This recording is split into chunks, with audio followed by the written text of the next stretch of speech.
ஒரு அடர்ந்த காட்டின் ஆட்சியாளராக ஒரு சிங்கம் இருந்தது.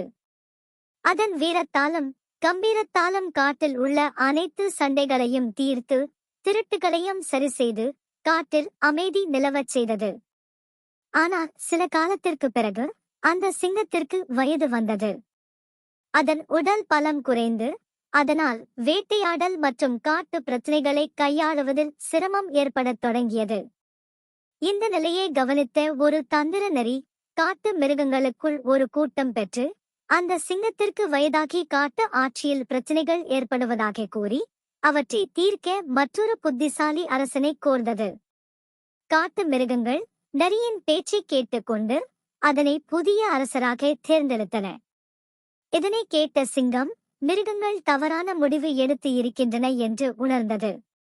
ஆனாலும் அந்த நேரத்தில் சிங்கம் அமைதியாக இருந்தது, ஏனெனில் அதன் உடல் பலம் குறைந்திருந்தது. ஒரு சில நாட்களுக்கு பிறகு காட்டில் ஓநாய் கூட்டம் மற்றும் கரடி கூட்டம் இடையே ஒரு பெரிய சண்டை ஏற்பட்டது.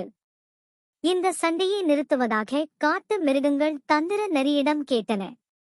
நரி ஓநாய்களிடம் போய் அந்த சண்டை நிறுத்தும்படி கூறினாலும் அவை கோபமடைந்து நரியை கிழித்து விட்டன.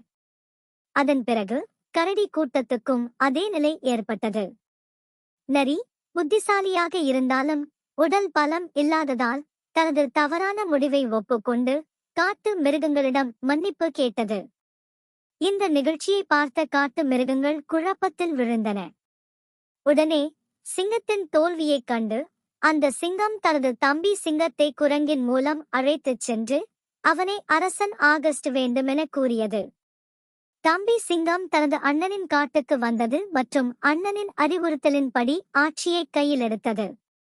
புதிய சிங்கம் ஓநாய்களிடம் போய் சண்டை நிறுத்துமாறு கூறியதன் மூலம் அந்த குழப்பம் தீர்ந்தது.